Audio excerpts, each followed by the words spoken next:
Salut les amis, j'espère que tout le monde va bien. On se retrouve aujourd'hui pour une nouvelle vidéo. Merci à tous ceux qui sont présents sur la chaîne, merci à tous ceux qui lâchent des petits pouces bleus, à tous ceux qui s'abonnent. On est près de 81 000 abonnés sur la chaîne, donc un grand merci à vous tous les amis. Ça fait hyper plaisir d'avoir autant de soutien. On va démarrer avec les unes des quotidiens madrilènes. Le quotidien AS qui titre Les toca a ellos. C'est à leur tour de jouer. Alors, c'est pas ce soir, les amis, c'est demain.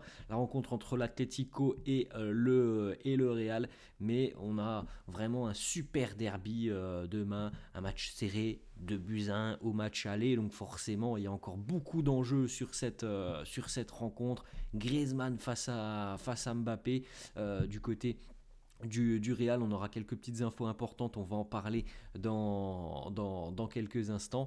Et puis voilà, ce sont toujours des matchs très très serrés, d'autant plus lorsque le Real se déplace au Metropolitano, avec l'ambiance qui, comme d'habitude, sera vraiment particulière, voire même peut-être un petit peu intimidante. On espère que ça ne dépassera pas les limites, hein. On le sait très bien qu'il y a déjà eu des précédents, mais ça nous promet certainement une très très grande affiche demain au Metropolitano. La une de Marca qui titre avec la présence de Dani Carvajal sur cette une de Marca. Juega hasta Carvajal, alors du côté du Real et de Carlo Ancelotti. On en parlera dans quelques instants, mais on a pris une petite décision qui pourrait avoir une influence un petit peu sur le vestiaire madrilène. On va en parler dans quelques secondes. On va démarrer les amis avec quelques petites photos de la séance d'entraînement de la veille, avec des éléments importants à noter. Alors vous voyez là Antonio Rudiger de retour à l'entraînement, donc c'est une très bonne nouvelle. Il avait notamment raté cette rencontre face au Rayo ce week-end, donc il était présent à l'entraînement hier, ce qui nous laisse penser que Rudiger devrait être disponible pour affronter l'Atlético demain et devrait même être titularisé. Autre retour à l'entraînement hier, celui de Thibaut Courtois. Vous le voyez là devant Hendrick, sur un duel avec Hendrick. Donc Courtois lui aussi présent et normalement, là encore une fois, titularisé demain. Ensuite, petite photo du porte-bonheur du Real sur la saison dernière en Ligue des Champions. Je pense que vous vous en souvenez, Jérémy De Leon qui était appelé à quasiment tous les matchs en LDC sur la phase à élimination directe. Il était considéré comme un talisman, comme un porte-bonheur par Carlo Ancelotti. Hier, il a participé à la séance d'entraînement avec l'équipe première. Alors, je ne sais pas s'il sera dans le groupe pour le déplacement demain, mais en tout cas, hier, il s'est entraîné avec les A.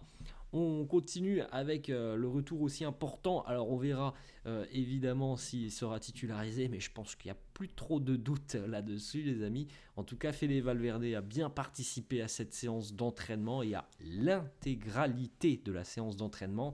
Il n'y a pas eu un moment où il est allé s'entraîner en solo à l'intérieur. Non, hier il a participé à 100% de la séance d'entraînement. Et d'ailleurs, le quotidien AS affirme que Fede Valverde est de retour à 100% et qu'il a pleinement récupéré de ses soucis et de ses pépins physiques. Donc ça aussi, c'est une très très bonne nouvelle et évidemment, ça veut dire que Fede sera utilisé demain en tant que latéral droit. Ensuite, les amis, on continue avec ces photos donc de Antonio Rudiger, Luka Modric, Camavinga, Tchouaméni et Hendrick. Et on peut rajouter, vous le voyez entre parenthèses, Carlo Ancelotti. Ce sont tous les joueurs qui sont sous le coup d'une suspension pour une éventuelle qualification du Real en quart de finale de Ligue des Champions. Donc si demain l'un de ces 5 joueurs reçoit un carton jaune, il sera suspendu pour le match aller des quarts de finale de Ligue des Champions. Et évidemment les amis, si le Real se qualifie, hein, ça va de bon sens. Et puis à noter les amis que si jamais le Real se qualifie, il y a 99,99% de chances que le Real affronte Arsenal, étant donné qu'Arsenal s'est imposé 7-1 au match aller. Donc ça semble assez compliqué d'imaginer que le PSV va venir s'imposer par 7 buts d'écart du côté de l'Emirates. Donc si toutefois le Real se qualifie, le Real affrontera Arsenal en quart de finale de Ligue des Champions. On n'en est pas là les amis. mais ça serait évidemment un match très compliqué. On continue, on a quelques déclarations de Rodrigo. Premièrement, il nous dit Rodrigo, j'adore Madrid, j'aime vraiment Madrid, j'aime vivre ici. C'est une ville et c'est un endroit très important pour moi. J'ai toujours eu des rêves, jouer pour le Real, vivre ici. Et voilà, j'ai réussi à tout simplement cocher toutes les cases de mes rêves. Ensuite, autre déclat de Rodrigo qui nous dit jouer avec Mbappé et Vini, c'est très spécial. Et ça aussi, c'est un rêve pour moi. Ce n'est juste que le commencement. Nous avons une histoire magnifique à écrire sur le domaine offensif pour la ligne d'attaque. Vini, Mbappé et Rodrigo. C'est vrai que on a envie que ce trio soit présent pendant de nombreuses années, qu'il marque, qu'il permette au Real de remporter de nombreux trophées. L'histoire n'en est qu'à ses débuts. En tout cas, c'est ce que l'on souhaite, les amis, que ça puisse s'inscrire dans la durée pendant de nombreuses années. Ensuite, autre déclat de Rodrigo, il nous parle de Carlo Ancelotti. Il nous dit Carlo essaye de traiter tout le monde d'une bonne manière et on sait tous que dans sa position, manager un groupe avec ce genre de joueurs, c'est quelque chose de compliqué, mais il essaye de traiter tout le monde de la même manière avec beaucoup de respect et aussi d'avoir un certain équilibre.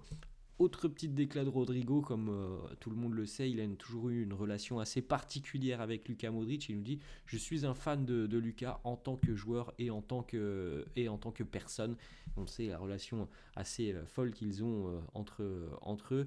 Luka qui considère Rodrigo comme son fils et Rodrigo qui considère Luka comme son deuxième papa. Ensuite, les amis, on a 2-3 petites informations du côté du Real et de l'Atlético. Donc Thibaut Courtois, Valverde et Rudiger, comme on l'a vu les amis, sont prêts pour affronter l'Atlético demain. Du côté des Colchoneros, il y a 2 joueurs qui sont pour le moment incertains. On en saura certainement plus aujourd'hui avec, on le rappelle, les traditionnelles conférences de presse d'avant-match. Clément Langlais et Rodrigo De Paul, pour le moment, sont incertains avant d'affronter le Real. Ensuite, les amis, petite information, Marca qui nous annonce que Brahim Diaz est à l'heure actuelle le 12e homme du Real. Il est aux portes d'une place de titulaire indiscutable. Il est le premier choix de Carlo lorsque Carlo doit changer quelque chose dans le 11. Alors évidemment, on parle plutôt du secteur offensif et il n'a jamais été aussi proche d'être un titulaire du côté du Real. Alors les places sont très chères à Madrid, mais en tout cas, on l'a déjà dit à de nombreuses reprises, lorsqu'on fait appel à Brahim Diaz, en général, on n'est jamais déçu et en général, il fait un boulot vraiment exceptionnel sur le terrain. Il a un profil qui lui est propre, c'est un joueur électrique. Voilà, c'est à chaque fois je le dis, moi c'est un joueur électrique. Brahim Diaz, ça va dans tous les sens. Il est vif, il a des appuis assez dingues. Il est capable de déstabiliser des défenses en une fraction de seconde. Donc c'est vraiment un joueur qui peut changer le cours d'une rencontre et qui le fait aussi lorsqu'il est titulaire. C'est vraiment l'une de ses qualités. Autre information de Marca, et je trouve que cette information est très importante, les amis, très importante et très intéressante à analyser. Selon Marca, Brahim Diaz devrait être titularisé demain aux côtés de Bellingham et d'Aurélien Tchouaméni contre l'Atlético Madrid. Donc, ce que l'on peut dire de cette information, les amis, on verra si ça se confirme, mais si jamais ce milieu de terrain est présent demain, ça serait déjà inédit. Et ce qu'il faut aussi noter, c'est que ça serait quand même un milieu de terrain très offensif. Alors on a Tchouaméni qui est quand même plutôt dans un rôle défensif, Brahim étant quand même plutôt offensif, et Jude Bellingham, c'est du box-to-box, pardon, mais quand même plutôt offensif aussi. Donc ça serait quand même assez inédit de voir ça face à l'Atlético à l'extérieur. C'est pour ça que moi cette info, elle me surprend un petit peu. Alors le milieu de terrain, comme on l'annonce ainsi, franchement, Brahim, Jude et Tchouaméni, on a tous envie de le voir, les amis. Ça, je pense qu'on n'a pas de doute là-dessus. Ça pourrait être vraiment très excitant de voir ce milieu de terrain. Maintenant, j'émets quand même quelques réserves par rapport à l'utilisation de ce milieu de terrain demain. Je pense, de par la vision de Carlo, de par ce que Carlo en général met en place sur ce genre de rencontre, je pense sincèrement qu'on aura plutôt 2 options plutôt défensives et une offensive. C'est mon avis, je peux me tromper, peut-être que demain on aura ce milieu de terrain, mais normalement, les amis, on a plutôt l'habitude de voir Carlo renforcer un peu plus le milieu de terrain. Donc il y a beaucoup d'incertitudes au milieu de terrain. Lucas vient de jouer 90 minutes ce week-end. Voilà, c'est assez intéressant, hein. On va suivre attentivement la conf de presse aujourd'hui de Carlo. Autre information, on l'a dit tout à l'heure, hein, sur la une du quotidien AS ou Marca, on parlait de Dani Carvajal. Alors déjà, premièrement, Dani Carvajal qui fait tout son possible, il travaille énormément pour revenir avant la fin de saison, pour venir aider ses coéquipiers sur le sprint final de la fin de saison. Et on est tous conscients, les amis, qu'un retour de Dani Carvajal, ça pourrait faire beaucoup de bien dans le système défensif. Alors après, évidemment, les amis, il faut aussi se dire, lorsqu'il reviendra, il ne sera pas dès le premier jour à 100%. Donc il fait tout son possible pour revenir. Maintenant, il faut aussi quand même se dire qu'il y a quand même très peu de chances que Dani Carvajal ait un impact, je pense, d'ici à la fin de saison. Je pense que s'il revient, ça sera vraiment très tard en fin de saison. Autre information de Marca, Carlo a pris la décision et souhaite voir Dani Carvajal au sein du groupe pour affronter l'Atlético notamment demain et pour les grandes échéances qui vont arriver. Le club pense que voilà, le rôle de Dani Carvajal peut être très important. Il a une influence assez importante dans ce vestiaire. Donc on a envie du côté de Carlo et du staff de voir un Dani Carvajal proche du groupe, au sein du vestiaire. Donc on verra demain s'il sera présent, mais on sait que voilà, c'est un capitaine, c'est un leader, c'est un mentor pour les jeunes, c'est quelqu'un qui prend la parole, qui hausse le ton quand ça va pas. Donc oui, il a un rôle important, Dani Carvajal, et il est vrai qu'il pourrait quand même évidemment aider le groupe. Ensuite, on va terminer à 2 informations, les amis, qui nous viennent d'Angleterre. C'est Sky Sports et ça a été repris par AS. Eduardo Camavinga qui intéresse Manchester City. C'est Sky Sports qui a annoncé hier que City et Guardiola ont coché le nom de Camavinga pour le mercato estival, pour se renforcer au milieu de terrain. La valeur à l'heure actuelle de Camavinga, ça serait 80 millions d'euros. En tout cas, on suivra évidemment tout ça. C'était une saison compliquée pour Kama. On en a parlé avec notamment toutes ces blessures qui ne lui ont jamais donné la possibilité d'avoir de la régularité, de la continuité.